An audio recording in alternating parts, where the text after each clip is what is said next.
आखिरकार 5 महीने की ड्यूटी के बाद आज फाइनली फौजी साहब आ गए घर। तो इस बार ना लगातार 5 महीने हो गए थे फौजी साहब को छुट्टी लिए हुए। तो फाइनली आज 1 महीने की छुट्टी लेके फौजी साहब आ गए हैं घर। तो यहाँ पर देखिए फिर सुबह ना वीनू उठते ही पहले आ गई थी पापा से मिलने, और थोड़ी देर पापा से मिलने के बाद उसको तो बस इसी चीज की जल्दी थी कि पापा क्या लेके आए हैं बैग में, इतना बड़े बड़े बैग में। तो उसको वेट तो नहीं हो नहीं रहा था, तो वो खुद ही बैग को ना घसीट के अंदर लेके आ रही थी कि पापा निकालो मेरे लिए क्या चीजें लेके आए हो। तो यहाँ पर वो बैग को देखिए कैसे उठा के अंदर लेके आ गई, और फिर उसके पापा निकालने लग जाते हैं जो भी सामान वगैरह लेके आए थे बैग में।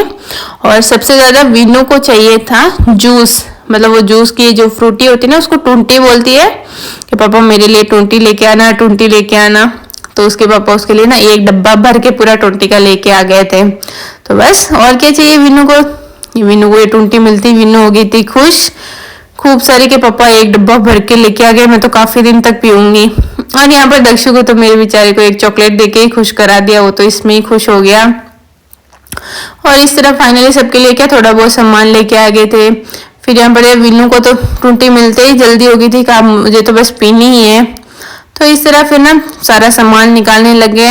और फिर बारी आती है मम्मी जी की। मम्मी जी ने कहा मेरे लिए क्या लेकर आया, क्यों भाई सब जने वेट करते हैं ना कि भाई आप सबके लिए क्या क्या लेके आए थे। तो यहाँ पर मम्मी जी के लिए लेके आए थे च्यवनप्राश सर्दियों में खाने के लिए। तो मम्मी जी तो आप ये तो कहा बहुत ही बढ़िया चीज लेके आ गया, सर्दियों में बैठे बैठे च्यवनप्राश खाते रहेंगे अभी। और पापा जी के लेके आ गए थे ये आगरे के पेठे, क्योंकि उन्हें मतलब थोड़ा मीठा का ज्यादा ही शौक है। तो ये ना आगरे से लिए थे, बीच में आगरे का स्टॉप आता है तो वहां से ले लिए। और ये वीनू को बस देते ही वो भाग के लेके चली गई अपने दादा के पास, दादा को खिलाने के लिए। और फिर आज ना मम्मी जी और पापा जी तो चले जाते हैं खेत में, तो फौजी साहब की ड्यूटी आ जाती है वीनू को स्कूल छोड़ने की। तो यहाँ पर मैंने वीनू को रेडी कर दिया था सुबह स्कूल के लिए, और फिर दोनों बाप बेटी निकल जाते हैं स्कूल के लिए। और दक्ष तो एज यूजुअल साथ में जाना ही है उसको तो। और फिर बाद में ना दिन में यहाँ पर आज हमारे ना ट्रैक्टर आया हुआ था खेत में, हमारे गुआर का खलार निकालना अभी बाकी था, गुआर निकाला नहीं था। तो यहाँ पर फौजी साहब ने कहा कि मैं भी चला जाता हूँ एक बार देखने के लिए गुआर मतलब कितना है, ट्रैक्टर आ गया है क्या, निकाल रहे हैं या नहीं। तो यहाँ पर फिर दक्ष को भी साथ में लेके चले जाते हैं। तो यहाँ पर देखिए आज लगे हाथ गुआर का भी बलिदान हो ही जाता है। इतने दिनों से ये भी काम काफी पेंडिंग पड़ा था, क्योंकि जैसे कि मैंने बताया ना थोड़ी से हम लोग आजकल शादियों में बिजी हो गए थे। और ये मतलब गुआर की डोंगरी भी अभी तक सूखी नहीं थी, तो लगे हाथ अभी क्या गुआर भी सूख गया। तो यहाँ पर गुआर को निकाल लिया, क्योंकि वापस 2-4 दिनों में हमारे वापस शादियां ही हैं, तो इसलिए ये काम आज करना जरूरी था। तो बस मशीन बुलवा के और गुआर को भी फाइनली लगा दिया ठिकाने। तो ये देखिए यहाँ पर लगा दिए कट्टे, इनमें निकल रहा है एकदम फ्रेश गुआर, बाकी थोड़ा तो उस दूसरी तरफ निकल जाएगा। और ये यहाँ पर गुआर के दाने हैं। तो इस तरह आज ना ये वाला काम भी जो पेंडिंग पड़ा था वो हो जाएगा। तो इससे ना हमारे जो खेती का काम है ना वो सारे कंप्लीट हो जाएंगे, क्योंकि कोई भी चीज़ छोटा मोटा काम अगर पेंडिंग पड़ा रहता है ना तो ऐसा लगता है कि हाल तो ये काम तो बाकी ही है। अभी बस गुआर निकलने के बाद सीधा ट्रैक्टर भी आ गया, उसी में झाल भर के जो ये चारा वगैरह तोड़ा है ना वो सारा हाथों हाथ करके घर लेके आ जाएंगे। तो यहाँ पर देखिए 2-3 जने हैं, क्योंकि मतलब काफ़ी सारी डूंगरी थी ना बहुत ही बड़ी गुआर की, और गुआर भी काफ़ी अच्छा खासा हो गया इस बार हमारे, मतलब ये अच्छा हो गया था गुआर और बाजरी। फिर यहाँ पर है शाम की क्लिप। हम लोग आज गए थे शाम में मंदिर, काफ़ी टाइम हो गया था हमें मंदिर गए हुए। तो ये देखिए मैं फौजी साहब बच्चे हम लोग आ गए थे मंदिर, और इस कट्ठे में है बाजरी। हमारे मतलब जब भी खेत में बाजरी होती है ना तो एक बार काफ़ी सारी बाजरी मंदिर में जानवरों के लिए चढ़ाते हैं हम लोग।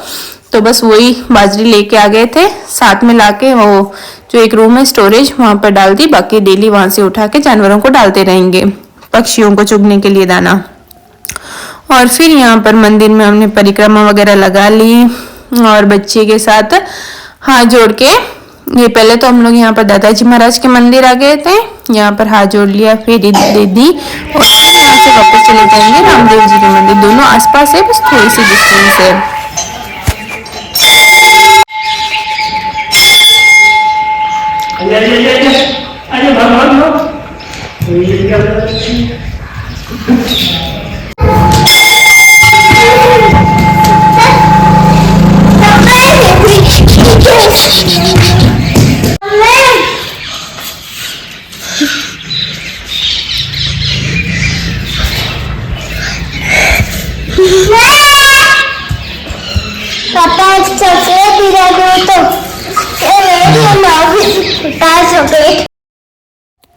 तो यहाँ पर देखिए फ्रेंड्स, हमारे यहाँ इस मंदिर में ना हमेशा थोड़ी बहुत डेवलपमेंट में लगे हुए ही रहते हैं। हमेशा मतलब जो भी पैसे वगैरह इकट्ठा होते हैं ना मंदिर में, वो सारे मंदिर में ही वापस लगा देते हैं। कुछ ना कुछ नया बनता ही रहता है यहाँ पर। कभी कुछ जो भी मतलब चीज की डेवलपमेंट की जरूरत है ना, वो यहाँ पर काम होता ही रहता है। और फाइनली यहाँ पर देखिए बच्चे, हम लोग आ गए शिव जी के मंदिर में। बच्चे यहाँ पर आ गए थे शिव जी को जल चढ़ाने के लिए। यहाँ पर दोनों बहन भाई ने जल चढ़ा दिया और फिर हम लोग यहाँ से वापस घर की तरफ निकल जाएंगे। तो ठीक है फ्रेंड्स, हम लोग चले जाते हैं वापस अपने घर और अब इस व्लॉग को यहीं खत्म करते हैं। आई होप आपको मेरे वीडियोस अच्छे लगते होंगे। तो आपको मेरे वीडियोस कैसे लगते हैं कमेंट सेक्शन में बताइए। आपके कमेंट्स के थ्रू मुझे भी पता चलेगा कि आपको मेरे व्लॉग्स कैसे लगते हैं।